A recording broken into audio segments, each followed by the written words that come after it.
Nah, ini adalah 3 dokumen yang perlu Bapak Ibu siapkan dalam uji kinerja. Yang pertama, yaitu dokumen persiapan pembelajaran. Yang kedua, video rekaman pembelajaran. Dan yang ketiga adalah dokumen portofolio. Assalamualaikum warahmatullahi wabarakatuh. Apa kabar Bapak Ibu guru hebat yang sedang berjuang menempuh PPG dalam jabatan Kementerian Agama? Semoga selalu dalam lindungan Allah Subhanahu wa taala dan tetap semangat dalam menjalankan amanah sebagai pendidik. Nah, di video kali ini Kang Uye Channel hadir untuk menemani perjalanan Bapak Ibu guru dalam mempersiapkan salah satu tahapan krusial dalam PPG dalam jabatan, yaitu uji kinerja atau UKIN. Di sini kita akan bahas part 1 panduan lengkap agar persiapan UKIN Bapak Ibu guru menjadi lebih mudah, terarah, dan tentunya anti ribet. Sebelum kita mulai, jangan lupa untuk like, subscribe, dan nyalakan lonceng notifikasi agar Bapak Ibu guru tidak ketinggalan video-video edukatif lainnya dari Kang Uye Channel. Simak videonya, tonton, dan jangan di skip hingga selesai.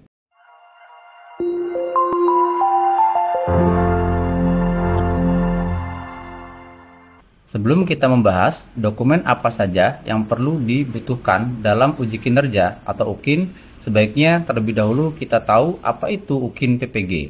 UKIN PPG Kementerian Agama tahun 2025 adalah bagian dari rangkaian program pendidikan profesi guru atau PPG dalam jabatan yang diselenggarakan oleh Kementerian Agama Republik Indonesia.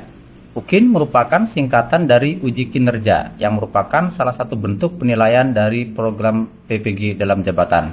Jadi, UKIN ini adalah salah satu penilaian yang termasuk dalam program PPG dalam jabatan Kementerian Agama. Kemudian, berdasarkan desain program PPG dalam jabatan Transformasi Plus tahun 2025, tahapannya yaitu yang pertama seleksi, yang kedua pelaksanaan, dan yang ketiga adalah uji kompetensi. Di dalam uji kompetensi ini ada 2 ujian, yaitu yang pertama uji kinerja dan yang kedua adalah uji pengetahuan. Untuk uji kinerja ini, Bapak Ibu harus mempersiapkan yaitu penilaian perangkat pembelajaran dan yang kedua penilaian video pembelajaran. Sedangkan untuk uji pengetahuan yaitu tes objektif 50 butir soal selama 125 menit dan tes subjektif uraian refleksi berbasis kasus. Nah, dalam video ini kita akan bahas tentang uji kinerja atau UKIN.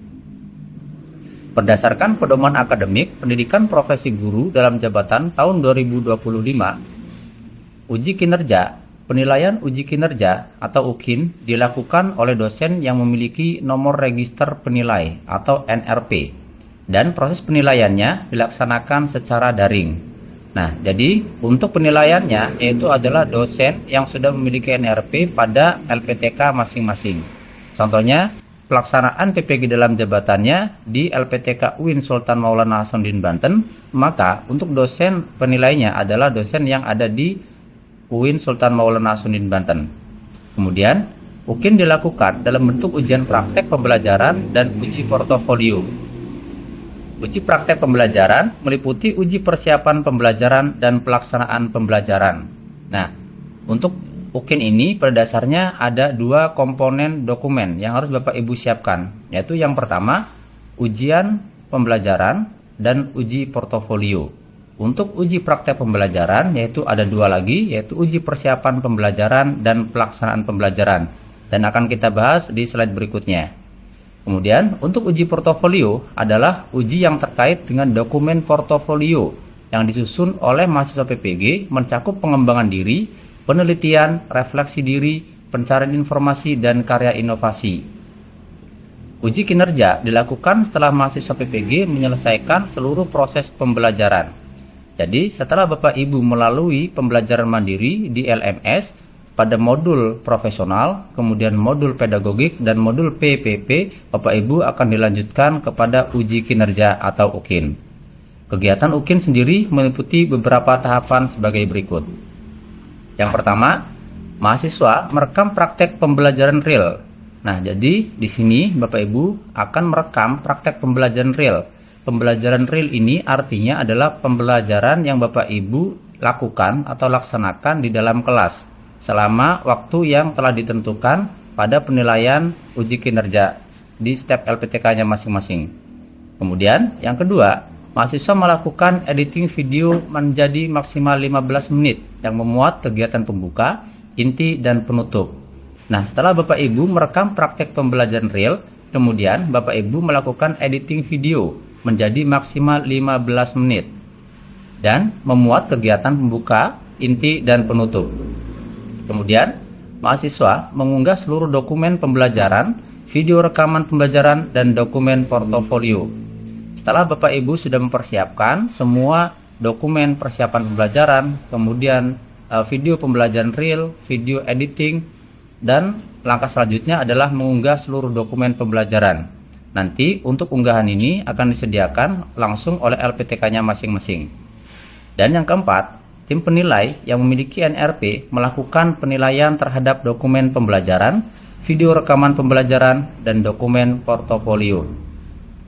Pengaturan jadwal pelaksanaan UKIN dilakukan oleh LPTK masing-masing dengan mengacu pada interval waktu pelaksanaan UKIN yang ditetapkan oleh Kementerian Agama.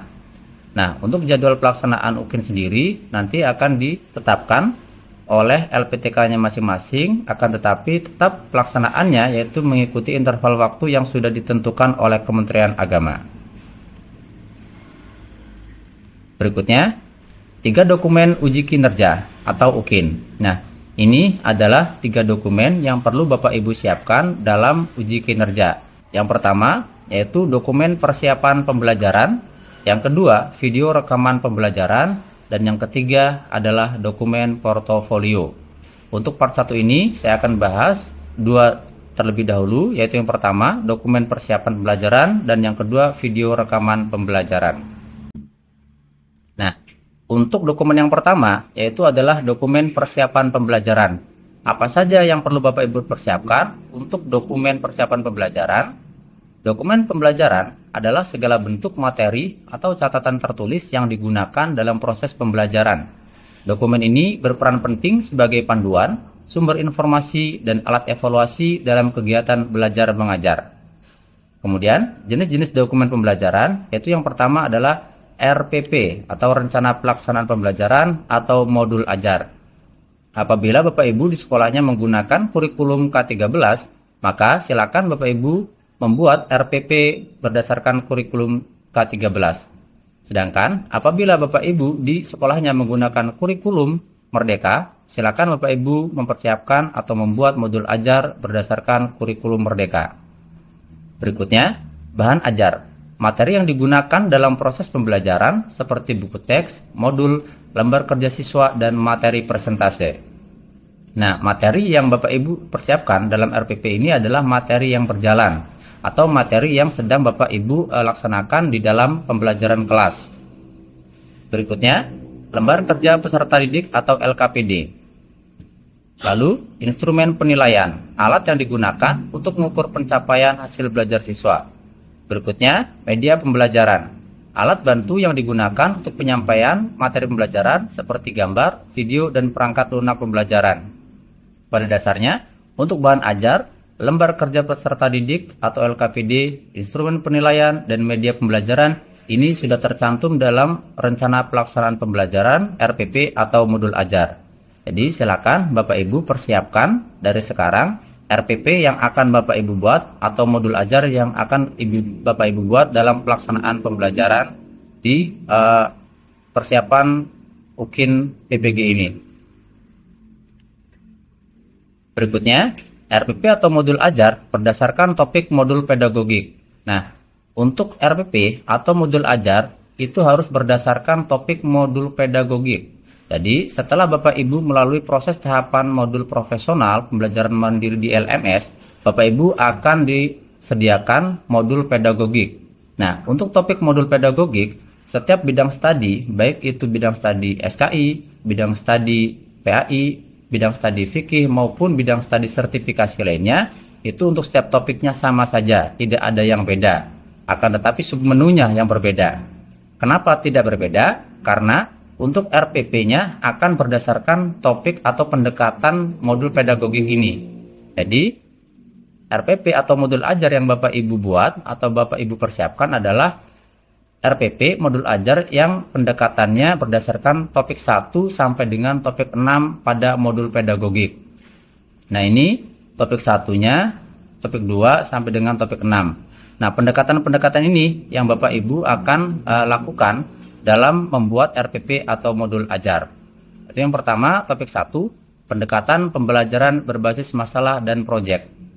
Untuk video kali ini, saya tidak akan bahas secara detail apa itu pendekatan pembelajaran berbasis masalah dan proyek, karena saya hanya membahas tentang secara umum dokumen untuk persiapan uji kinerja. Kemudian, topik 2, yaitu pendekatan pembelajaran berbasis diferensiasi atau DBL. Berikutnya, topik 3, yaitu pendekatan pembelajaran berbasis kesatuan materi, pedagogik dan teknologi atau TPACK. Untuk topik 4, yaitu pendekatan pembelajaran berbasis deep learning, mindful learning, meaningful learning, dan joyful learning. Untuk topik 5, yaitu pendekatan dan strategi layanan bimbingan konseling dan supervisi klinis. Dan topik terakhir atau topik 6 untuk topik modul pedagogik disediakan di RPP, yaitu pendekatan pendidikan layanan anak berkebutuhan khusus atau ABK. Pada dasarnya, pada modul pedagogik ini ada 8 topik. Akan tetapi yang digunakan untuk acuan RPP atau modul ajar yaitu topik 1 sampai dengan topik 6. Silakan Bapak Ibu memilih antara topik 1 sampai dengan topik 6 ini yang sekiranya Bapak Ibu menguasai pendekatan pembelajarannya. Jangan sampai Bapak Ibu memilih pendekatan pembelajaran untuk dipersiapkan di RPP atau modul ajarnya yang Bapak Ibu tidak ketahui. Jadi sekali lagi saran saya, pilihlah pendekatan yang paling mudah yang sudah dipahami betul-betul oleh Bapak Ibu. Karena pendekatan pembelajaran ini akan menjadi acuan untuk membuat RPP atau modul ajar. Sehingga dalam penilaiannya pada dosennya nanti akan mudah dan sangat baik sekali. Seperti itu. Berikutnya, dokumen yang kedua yaitu video rekaman pelaksanaan pembelajaran. Setelah Bapak Ibu membuat persiapan dokumen pembelajaran yaitu berupa RPP atau modul ajar dengan pendekatan salah satu di antara topik 1 sampai dengan topik 6 pada modul pedagogik, Bapak Ibu harus mempersiapkan video rekaman pelaksanaan pembelajaran. Jadi secara langsung atau pelaksanaan pembelajaran di kelasnya seperti apa. Nah, untuk video rekaman pembelajaran ini terbagi menjadi 2. Yaitu yang pertama adalah video real pembelajaran. Yang kedua adalah video edit pembelajaran. Untuk video real pembelajaran yaitu adalah video merupakan rekaman utuh dari kegiatan pembelajaran yang dilakukan oleh peserta PPG di kelas. Nah, kemudian yang berikutnya, video ini harus menggambarkan situasi pembelajaran yang sebenarnya tanpa rekayasa atau pengeditan yang signifikan. Jadi secara full untuk video real pembelajaran ini silakan Bapak Ibu membuat sebaik mungkin dan sebagus mungkin full tanpa ada pengeditan sama sekali. Walaupun ada pengeditan, ya hanya sekedar edit-edit sedikit saja. Jangan sampai secara signifikan diedit secara menyeluruh seperti itu. Kemudian yang kedua adalah video edit pembelajaran. Video edit pembelajaran merupakan hasil pengeditan dari video real pelaksanaan pembelajaran, durasi video edit maksimal yaitu 15 menit. Jadi setelah Bapak Ibu membuat rekaman video real pembelajaran, contohnya selama 1 jam atau 60 menit, Bapak Ibu silakan potong-potong video-video tersebut menjadi maksimal 15 menit. Dengan ketentuan, video ini harus menampilkan cuplikan-cuplikan penting pelaksanaan pembelajaran, seperti pembuka, isi, dan penutup. Jadi silakan Bapak Ibu memotong-motong atau mengedit video yang sudah dibuat rekamannya secara real atau full tadi menjadi 15 menit dengan pelaksanaan pembelajaran yang pentingnya ada, yaitu pembukaan, isi, dan penutup. Seperti itu. Nah, video real pembelajaran. Tujuan untuk video real pembelajaran ini yang pertama, memberikan gambaran yang jelas dan otentik tentang kemampuan peserta PPG dalam mengelola pembelajaran. Kemudian yang kedua, memungkinkan penguji untuk menilai kemampuan peserta dalam berbagai aspek, seperti penguasaan materi pelajaran, kemampuan mengelola kelas, kemampuan menggunakan metode dan media pembelajaran, kemampuan berinteraksi dengan siswa, dan kemampuan melakukan penilaian. Nah, di dalam video real pembelajaran ini, tujuannya yaitu tadi, untuk mengetahui kemampuan Bapak Ibu dalam mengelola pembelajaran secara real, secara menyeluruh. Nanti, dosen penilainya akan melihat secara utuh video rekaman yang Bapak Ibu buat dalam pelaksanaan pembelajaran di kelas. Apakah Bapak Ibu menguasai materi? Apakah Bapak Ibu dapat berinteraksi dengan siswa? Dan apakah Bapak Ibu dapat mengelola kelas dengan baik? Berikutnya, ketentuannya untuk video real pembelajaran, yaitu video harus direkam dengan kualitas yang baik, sehingga suara dan gambar terlihat jelas. Usahakan untuk perekamannya, Bapak Ibu menggunakan rekaman yang kualitas baik, bisa menggunakan HP atau bisa menggunakan kamera digital dan yang lainnya. Dan untuk suaranya pun harus terdengar jelas. Jangan sampai ketika Bapak Ibu menjelaskan di kelas, akan tetapi suara Bapak Ibu tidak sampai terdengar dalam video rekamannya. Berikutnya, video harus mencakup seluruh rangkaian kegiatan pembelajaran dari awal hingga akhir. Nah, pertanyaannya, bagaimana kalau misalkan di dalam kelas ada anak-anak yang ribut dan tidak kondusif? Silakan, tidak apa-apa. Itu akan menjadi nilai plus apabila Bapak Ibu bisa mengelola kelas dengan baik. Ketika ada kelas yang tidak kondusif, kemudian Bapak Ibu bisa mengelolanya dengan baik, itu pun akan menjadi nilai plus oleh dosen penguji. Seperti itu. Berikutnya, video tidak boleh diedit dan tidak boleh ada bagian yang dihilangkan atau ditambahkan. Nah, diusahakan ketika Bapak Ibu merekam video pembelajaran secara utuh dalam pelaksanaan pembelajaran ini, jangan sampai ada yang diedit. Untuk itu, usahakan semaksimal mungkin kondisikan situasi dan ruangannya sebaik mungkin untuk mendapatkan hasil yang lebih maksimal. Berikutnya, video harus menunjukkan proses pembelajaran yang dilaksanakan secara luring atau tatap muka. Nah, ini jelas sekali. Jadi pembelajarannya pembelajaran luring, luar jaringan, bukan pembelajaran daring atau dalam jaringan. Nah, berikutnya adalah video edit pembelajaran. Tujuan video edit pembelajaran yaitu yang pertama, mempermudah penguji dalam menilai kemampuan peserta PPG. Nah, berikutnya menampilkan poin-poin penting dari kegiatan pembelajaran secara ringkas dan padat. Jadi, tujuan untuk video edit pembelajaran ini nanti penguji menilai kemampuan peserta PPG dalam mengelola kelas dan kemampuan dalam melakukan komunikasi dengan siswa di kelas. Berikutnya yaitu ada poin-poin penting dari kegiatan pembelajaran secara ringkas seperti pembuka, kemudian isi dan penutup. Silakan Bapak Ibu tuliskan atau dideskripsikan di dalam video tersebut. Ketika bagian-bagian pembuka, silakan tuliskan narasinya di situ, deskripsikan. Ketika ada penjelasan tentang inti di pembelajaran kelas, silakan Bapak Ibu juga tuliskan di video tersebut. Ketentuannya, video edit harus memiliki alur yang jelas dan mudah dipahami. Nah, ini jelas sekali Bapak Ibu ya. Jadi untuk video editnya itu jangan sampai di luar alur. Misalkan di alurnya yaitu adalah pembuka, isi, dan penutup. Akan tapi karena sudah diedit dan jadi acak-acakan, akhirnya inti yang jadi pertama, pembuka yang kedua, dan seperti itu. Jadi harus memiliki alur yang jelas. Berikutnya, video edit harus memiliki kualitas suara dan gambar yang baik. Video edit harus menunjukkan proses pembelajaran yang dilaksanakan secara luring atau tatap muka. Nah, ini isi video edit, yaitu kegiatan pembukaan pembelajaran. Nah, kegiatan pembukaan pembelajaran itu contohnya seperti mengucapkan salam, kemudian mengabsen siswa, kemudian mengkondisikan kelas, dan lain-lain. Berikutnya, kegiatan inti pembelajaran yang menunjukkan penguasaan materi, metode, dan media pembelajaran serta interaksi dengan siswa. Nah, dalam kegiatan inti pembelajaran ini bisa Bapak Ibu yaitu penyampaian materi, baik itu berupa metode ceramah, metode diskusi, metode menonton video, atau yang lainnya, banyak sekali metode-metode. Akan tetapi pendekatannya tetap mengacu pada pendekatan yang ada di topik 1 sampai dengan topik 6 modul pedagogik. Dan terakhir adalah kegiatan penutup pembelajaran. Dan berikutnya yaitu cuplikan kegiatan siswa dalam proses pembelajaran. Jadi yang inti-intinya saja yang silakan Bapak Ibu edit video secara baik dan benar, kemudian menjadikan suatu video yang bagus untuk dilihat, seperti itu. Sekian Bapak Ibu guru hebat, part 1 tentang persiapan dokumen uji kinerja UKIN PPG dalam jabatan Kementerian Agama. Semoga video ini dapat memberikan pencerahan dan membantu Bapak Ibu guru dalam mempersiapkan UKIN dengan lebih percaya diri. Jika video ini bermanfaat, jangan ragu untuk membagikannya kepada rekan-rekan guru lainnya yang sedang berjuang dalam proses PPG. Dan jangan lupa terus ikuti Kang Uye Channel untuk mendapatkan informasi, edukasi terbaru seputar dunia pendidikan yang bermanfaat. Terakhir, Ingatlah Bapak Ibu, setiap tantangan adalah kesempatan untuk tumbuh dan berkembang. Setiap kesulitan adalah batu loncatan menuju kesuksesan.